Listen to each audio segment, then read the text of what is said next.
चलिए स्टार्ट करते हैं। अब हम बात करेंगे शॉर्ट रन कॉस्ट और लॉन्ग रन कॉस्ट। ठीक है, कॉस्ट तो आपको पता ही होगा, जो प्रीवियस वीडियो में हमने डिस्कस किया था कि जो भी प्रोडक्शन होने में जो भी एक्सपेंडिचर होता है वो कॉस्ट होता है। ठीक है, लेकिन कॉस्ट में शॉर्ट रन कॉस्ट और लॉन्ग रन कॉस्ट बेसिकली दो टर्म डिवाइडेड है, जिसमें टाइम पीरियड की बात कही गई है।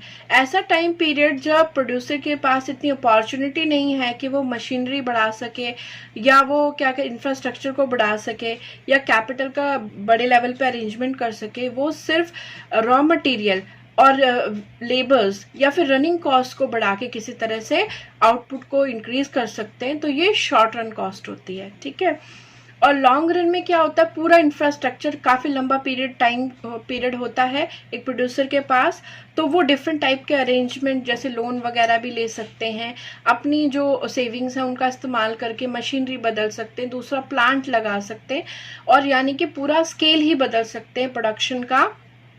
ठीक है, तो यानी कि वो पूरा इंफ्रास्ट्रक्चर भी बदल सकते हैं, और रनिंग करने के लिए जो रॉ मटेरियल वगैरह वो तो बढ़ाएंगे ही, आउटपुट तो तभी बढ़ेगा। ठीक है, सिर्फ मशीनरी लगाने से तो आउटपुट बढ़ेगा नहीं।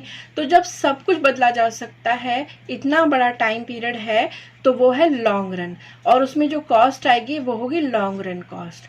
अब जब लॉन्ग रन में सारी ही कॉस्ट चीजों को बदला जा सकता है, तो लॉन्ग रन में तो सारी ही कॉस्ट जो है वेरिएबल कॉस्ट हो जाती हैं। ठीक है, वेरिएबल का मतलब वेरी करती हैं, वो बदलती रहती हैं जैसे जैसे आउटपुट बदलेगा, यानी आउटपुट को बदलने के लिए जो कॉस्ट चेंज करनी पड़ेगी वो वेरिएबल कॉस्ट है। ठीक है, मैं एक एग्जांपल आपको देती हूँ। मान लीजिए कि कोई टेलर है और उसके पास एक सिलाई मशीन है।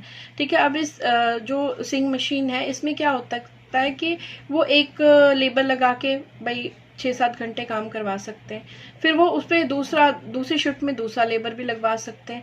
तो एक ही मशीनरी पे वो 2 शिफ्ट या 3 शिफ्ट में काम करके प्रोडक्शन को बढ़ा सकते हैं, बट लेबर तो उनको बढ़ाना ही पड़ेगा, जो वेरिएबल कॉस्ट है वो लगानी पड़ेगी।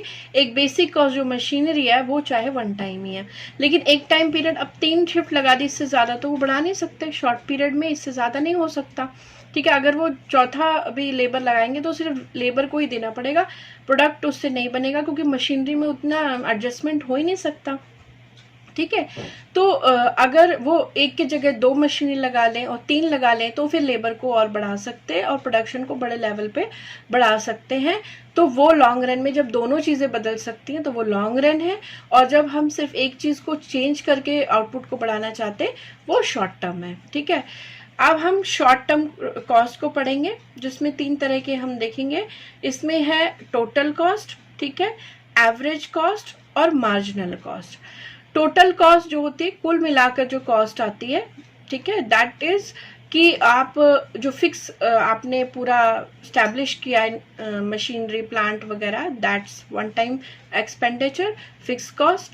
एंड जो आउटपुट इंक्रीमेंट के साथ आप इंक्रीज कर रहे हैं इनपुट्स, यानी कि आउटपुट इंक्रीज करने के लिए आपको पहले इनपुट डालने पड़ेंगे, लेबर बढ़ाना पड़ेगा, इस तरह से। तो जो आउटपुट इंक्रीज करने के लिए आप इनपुट्स बढ़ा रहे हैं और उसकी जो कॉस्टिंग आ रही है वो वेरिएबल कॉस्ट है, ये चेंज होती रहती है। ठीक है, with the change of output. ठीक है, इसके चेंज होने बिना तो आउटपुट में चेंज आएगा ही नहीं। ठीक है, और ये इतनी इंपॉर्टेंट कॉस्ट है कि आपने मान लीजिए बहुत अच्छे लेवल पे आपने इंफ्रास्ट्रक्चर पूरा तैयार कर लिया, फर्म का बड़ी अच्छी मशीनरी लगाई आपने, प्लांट भी आपका बहुत A1 है, लेकिन अगर आप लेबर नहीं लाएंगे, आप रॉ मटेरियल नहीं लाएंगे, आप रनिंग कॉस्ट ही नहीं लगाएंगे, तो प्रोडक्शन कहाँ से करेंगे।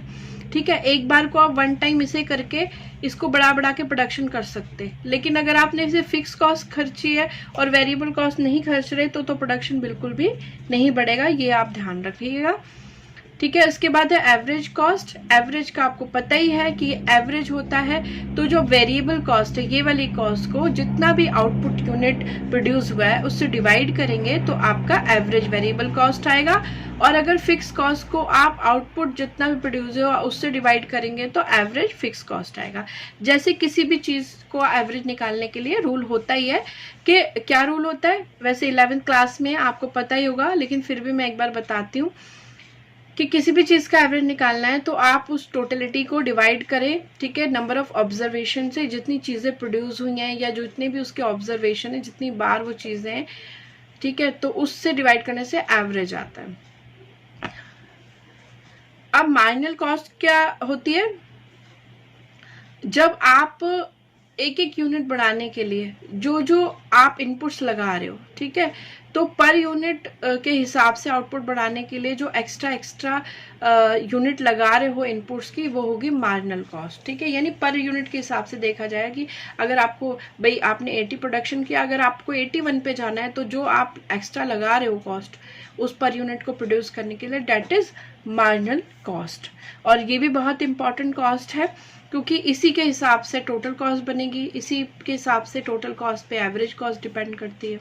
तो ये बहुत कॉस्ट इंपॉर्टेंट है, ठीक है। लॉन्ग रन कॉस्ट क्या होती है? अब लॉन्ग रन के बारे में भी मैंने थोड़ा तो डिटेल बता ही दिया, एक छोटा सा एक्सप्लेनेशन और भी है कि ऑल फैक्टर आर वेरिएबल। यहाँ पर सारे फैक्टर कौन से, जो चाहे फिक्स फैक्टर है फैक्टर और चाहे वेरिएबल फैक्टर है, सारे वेरिएबल हो जाते हैं, क्योंकि सभी को चेंज किया जा सकता है, ठीक है। तो हेंस क्या होता है, TFC और AFC are not in long run. अब टोटल फिक्स कॉस्ट और एवरेज फिक्स कॉस्ट जब सब वेरिएबल ही हो गए, तो फिक्स कॉस्ट का तो कॉन्सेप्ट ही खत्म है लॉन्ग रन में। तो टोटल फिक्स कॉस्ट और एवरेज फिक्स कॉस्ट का कॉन्सेप्ट यहाँ होता ही नहीं है। यहाँ पर होती है लॉन्ग रन एवरेज कॉस्ट और लॉन्ग रन मार्जिनल कॉस्ट। यानी ये एवरेज और मार्जिनल होती है, टोटल कॉस्ट भी होती है, पर वो सारी की सारी वेरिएबल ही होती है, बिकॉज फिक्स कॉस्ट तो यहाँ होती नहीं है। यहाँ पर तो पूरा स्केल ही चेंज हो रहा होता है, ठीक है। आई होप आपको समझ में आया होगा। तो चलिए फिर और भी अच्छे कॉन्सेप्ट सीखते हैं और चलते हैं नेक्स्ट स्लाइड पे। तो अब हम आ गए हैं टोटल फिक्स कॉस्ट को अच्छे से डिस्कस करते हैं, और इसके बाद भी मैं सारी कॉस्ट, जितनी भी एवरेज कॉस्ट है, मार्जिनल कॉस्ट है, उनको भी डिटेल डिस्कस करेंगे, क्योंकि कॉस्ट का प्रोडक्शन में बहुत इंपॉर्टेंट रोल है। एक प्रोड्यूसर के लिए बहुत इंपॉर्टेंट होती है, उसे पता चलता है कि अब मेरी कॉस्टिंग बढ़ रही है, इससे ज़्यादा मैं प्रोडक्शन करूँगा तो मुझे ही नुकसान मिल जाएगा। क्योंकि ऐसे नहीं कितना ही प्रोडक्शन कर ले जाए, क्योंकि उसकी मार्केट कितनी है, ऐसा तो नहीं कि मार्केट में जिस रेट पे वो बिक रहा है, उससे ज़्यादा हमको जो है उसके लिए पे करना पड़ रहा है, तो क्यों प्रोड्यूस करेगा वो। तो सारी कॉस्ट को देखना, उनको समझना, कब कब किसे बढ़ाना है और कितना बढ़ाना है और किस लेवल पे अब हम आगे नहीं जा सकते, ये एक प्रोड्यूसर को पता होना चाहिए। चलिए फिर, तो फिक्स कॉस्ट कौन सी होगी, अभी पता ही चल गया आपको, विच डू नॉट चेंज, जो चेंज नहीं होती with the change in the level of output. Output का लेवल चेंज करने के लिए जिसको चेंज करने की जरूरत नहीं पड़ती, बल्कि वेरिएबल को, फैक्टर को चेंज कर करके आउटपुट चेंज होता है, तो वो है total fixed cost. One time है और हमेशा फिक्स हो जाती है, ठीक है। अब हमने एक चार्ट लिया है, पूरा टेबल, जिसकी तरफ से मैं बताऊंगी कि भाई कैसे फिक्स कॉस्ट होती है। देखिए, नंबर ऑफ यूनिट प्रोड्यूस, जितनी भी नंबर ऑफ यूनिट प्रोड्यूस हो रही है, पहले बिल्कुल प्रोड्यूस नहीं हो रही थी, 0 थी, उसके बाद 1 हुई, 2 हुई, 3 हुई, 4 हुई, लेकिन आपको लग रहा है कोई चेंज यहाँ फिक्स कॉस्ट में, कुछ भी चेंज नहीं है। इसका मतलब क्या है, कोई भी लेवल ऑफ आउटपुट पे फिक्स कॉस्ट चेंज नहीं होती, वन टाइम कॉस्ट है और every time it will be same for every unit of output, ठीक है। चाहे आप 1 यूनिट कर रहे हो, चाहे आप 10 कर लो और चाहे उससे भी ज्यादा कर लो, इसमें कोई चेंज नहीं है। अब we will see how the graph will make of this fixed cost. See, this is the line y line, ठीक है, vertical, horizontal line x, और यहाँ पर हम लेंगे यूनिट प्रोड्यूस्ड, और यहाँ पर वर्टिकल लाइन पे लेंगे फिक्स कॉस्ट, ये कॉस्ट है, ठीक है। और यहाँ यूनिट, कितनी यूनिट हमारी बढ़ रही है वो यहाँ हम शो करेंगे। अब आप देखिए कि ये जो कॉस्ट है हमारी 200 पे है, ठीक है, और ये हर लेवल पे उतनी है। इसका मतलब ये क्या है, ये तो पैरेलल टू एक्स एक्सिस हो गई, बिकॉज ये कोई ऊपर तो बढ़ नहीं रही है, ठीक है, ये तो उसी लाइन पर सेम जा रही है। तो ये चाहे यूनिट 1 प्रोड्यूस हो, 2 प्रोड्यूस हो या 3 प्रोड्यूस हो, सभी लेवल पे एक जैसी होगी, और ये होगी टोटल फिक्स कॉस्ट की लाइन, ठीक है।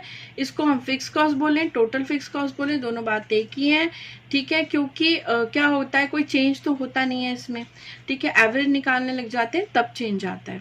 तो आई होप आपको समझ में आ गया होगा, fix cost one time cost है, ठीक है। And thanks for watching the video, have a nice day, और प्लीज इसे लाइक कर दीजिएगा, और अगर आप नए हैं तो इसे सब्सक्राइब कर लीजिए। आपको पूरा जो है एक एक करके मैं 11th क्लास का सिलेबस माइक्रो इकोनॉमिक्स कंप्लीट करा रही हूँ, और जो 11th क्लास के बच्चे नए भी हैं वो भी इनको सीख सकते हैं माइक्रो इकोनॉमिक्स कॉन्सेप्ट के लिए। थैंक्स।